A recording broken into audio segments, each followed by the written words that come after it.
everyone, welcome to the mandatory advising session for the spring 2016 semester. This presentation is a follow-up to the orientation you attended before you started classes. We wanted to tell you a little bit more information about being a student here at Bunker Hill. We expect you to know a lot, so we wanted to share some of the basic knowledge and a few tips to help you be successful. We'll start off with some tips.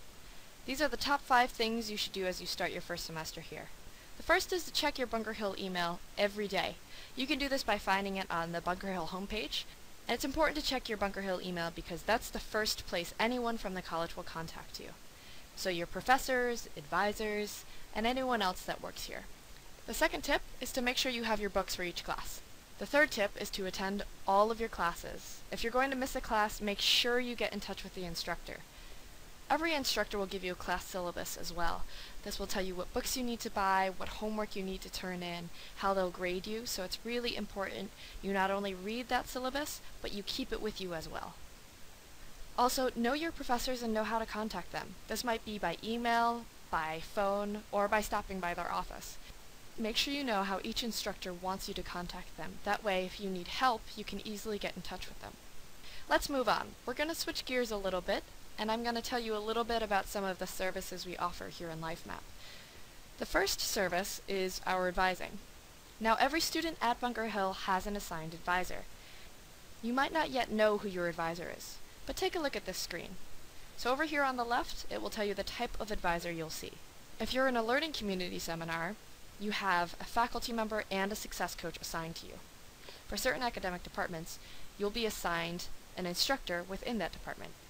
If you're a general concentration student, you're assigned to LifeMap, which is also the advising center, in E235.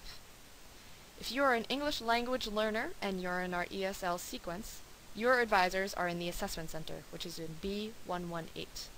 You can find out who your advisor is under your academic profile, which you can find in My BHCC. Still with us? Great. Let's continue on. If you're thinking about changing your major, or if you're not sure what to do with your major, come and meet with one of us. You can either meet with an advisor or a career counselor, and I'll talk a little bit about career counselors in a minute, and you'll want to talk to them about changing your major. If it's a good idea, you can fill out a change of major form and sign it with an advisor, and then you can officially submit that form to the college. It might not be a good idea to change your major. This could be because you're transferring or you're looking for a specific job, and we'll talk to you a little bit more about that and the reasons why you should stay in the program you're currently in, or maybe why you should change. Please note that if you are looking at a selective health program such as nursing or medical imaging, these programs require a special application, so you cannot fill out this form to change your major. You must apply. Again, come see us if you have any questions. So, I want to talk about our Career Services Office, which is also located in LifeMap. They have a lot of great services for you, and you can see them all here. If you're not sure what you want to do in the future or what skills you might already have, take a vocational assessment with us. That'll help determine what you might be interested in doing in the future. We can also help you set up a career plan. So if you have a job in mind or a career, we can help you create the steps in order to get there. We'll also help you during the job search, whether that's creating a resume, fixing your resume, preparing for interviews, or getting an internship to gain some more experience. Be sure to look out for our job fair and career fairs. We have employers come in that will talk to students about potentially working at their company. Again, anytime you'd like to see the Career Services Office, please come into LifeMap and check them out. Alright, we're going to talk about one more service, which is our Transfer Affairs Office. A lot of you might be thinking about transferring to a different school after Bunker Hill. And right there in yellow, you'll see it's never too early to start thinking about your next steps. So maybe you know what school you want to go to. Maybe you have no idea, but you know you want to transfer. That's great. Come in and talk to us. The best way to start is to attend a transfer workshop. We offer workshops all the time, whether it's covering how to transfer, how to write an essay, or something a little bit more specific, like our mass transfer program. We also have a lot of colleges and universities visiting Bunker Hill to talk to students like yourself about attending their school. If you miss them in the hallways of Bunker Hill, don't worry, they'll be back for the transfer fair. We'll be announcing that date soon, and that's similar to the job fair, where a lot of schools and colleges will come in, and you'll be able to talk to them about potentially attending or transferring to that school. We're going to switch gears once again. So I just talked about some services, advising, career services, and our transfer office. But now we're really going to talk about our academic policies. We do this because your transcript is a permanent record. It stays with you, whether you're transferring, applying for jobs, or if you're staying here at Bunker Hill. In this chart, you'll see 4 grades. These are 4 grades we hopefully will not see on your transcript. All of these grades affect your completion rate, which I'll explain in a little bit. You also don't get your money back. The F is the only one that affects your GPA, your grade point average. An F stands for a failing grade. If you got a W, however, this means you withdrew from a class, or if you withdrew from all of your classes, that means you withdrew from the college. You would have to fill out a form with us in advising and really talk about why you're withdrawing from a class. An NA grade means you never attended the class. Again, this does affect you and your transcript. So please check in with a professor if you've missed classes. An IP grade means in progress. If you get to the end of your semester and you need some extra time for work that you need to make up for an instructor, you can talk to them and set a time limit, say 6 weeks after the semester ends. You'll have those 6 weeks to complete all of your work, and in the time being, you'll have an IP. If you complete all of your work, the IP will be changed to a letter grade. If you do not complete the work, the IP will be changed to an F. Now write these dates down. April 8th is the last day to withdraw from a course. May 5th is the last day to withdraw from the college, meaning all of your courses. Please come and talk to us before you withdraw so we can make sure you're in the best situation before you leave the course or before you leave the college. I want to tell you a little bit about satisfactory academic progress. This is where that completion rate comes in, which I mentioned earlier. Completion rate is something we also track in addition to your grade point average or your GPA. If you've attempted less than 12 credits, there's no GPA requirement. But once you get to the 12 to 30 credit mark, we want to see that you are at a 1.79 or higher GPA.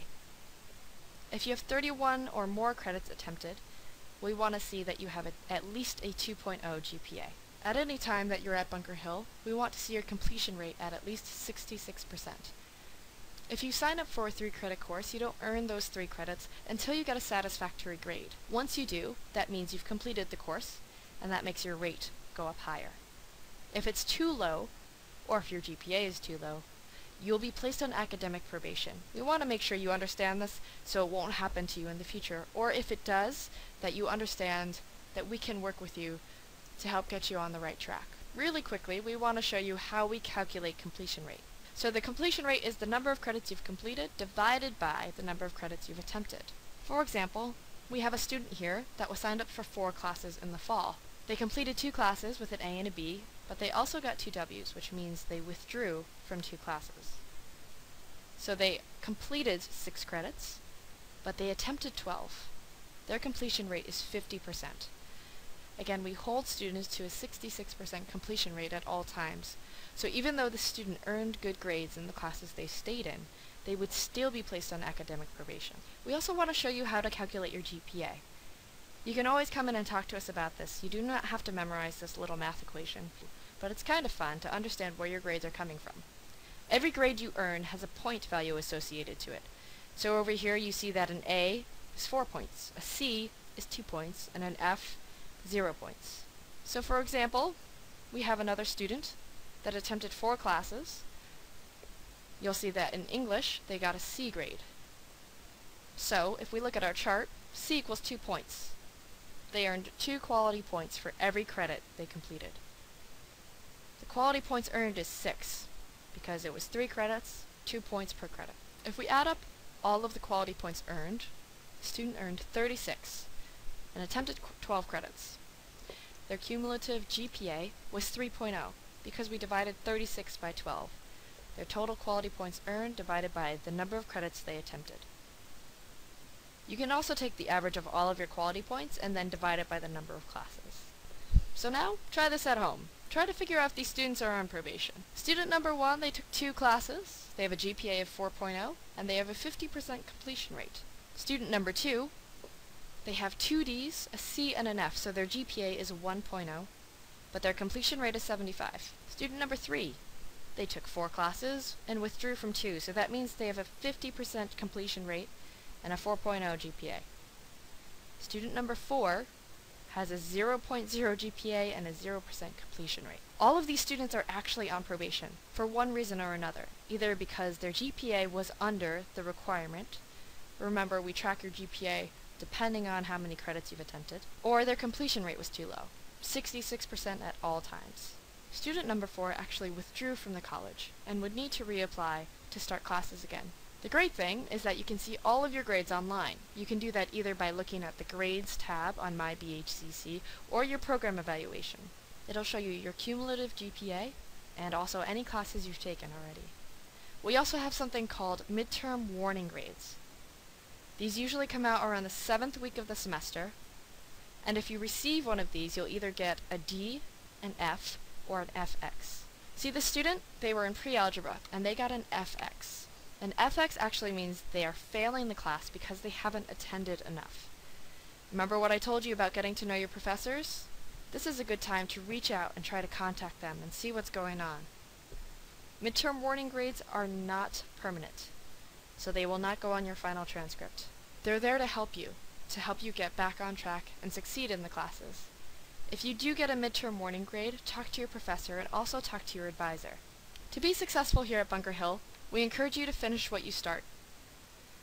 Typically, one course equals 10 to 12 hours of work per week. So, while you're taking classes this semester, think about how many courses you're enrolled in. Is it too much? Is it too little? That way, when you're registering for classes, you can choose an amount that works for you. Ask for help. This has really been a theme of this presentation. Make sure that if you do have a question or a concern, or you're not sure or confused about something, ask an instructor, an advisor, or someone else you work with. Know your strengths and understand your challenges. So maybe getting up in the morning is really hard for you. That might be a good sign to sign up for classes that are more in the middle of the day or the afternoon. Another tip is that if faculty or staff refer something to you, like go to LifeMap to see an advisor, you should definitely come and see us. Even if it's just to say hi. There's probably a really good reason they're making that referral. Slow and steady wins the race, meaning we want you to do well. We don't necessarily care how long it takes you to complete your program or your goals here at Bunker Hill. And last, know that you can succeed. Every student's going to be different, but that's why we're here, to help you with any challenges that come up and celebrate all of your successes with you. Now, a few important notes. If you've been dozing off, now's the time to definitely pay attention, because pre-registration will start on April 6th. You have a priority window of 4 weeks. That means you have 4 weeks before other students to register for classes. Make sure you meet with your advisor or attend an educational planning workshop to make sure you have the classes that you need for next semester. A few more tips for you. Attend our free workshops, Steps to Success. We can talk to you about things like study skills, stress management, time management. Also, understand your program evaluation. Lastly, see an advisor, and if you have a group advising session that's offered for your program, attend it. Your instructors and your advisors will be available to you to make sure that you are taking the right classes. The last thing I want to talk about are different resources here at Bunker Hill. For instance, did you know that you can rent a textbook for free through the Textbook Assistance Program? That's done through our Student Activities Office in D106. Check them out for next semester. Single Stop will help you with your taxes during tax season. Everyone should be filing their taxes soon, as well as filling out the FAFSA. If you're learning a new language or want to practice some grammar skills, stop by the Language Lab. They have all sorts of programs and staff members there to help you. If you're in a developmental math course, stop by the Math Space. It's a tutoring center specifically for students who are in a developmental math course. Make sure to visit these offices and see what they can do for you. Okay, that's it. That's the end of the presentation. Please ask us if you have any questions. Come visit us in LifeMap. We are in E235, and we look forward to seeing you.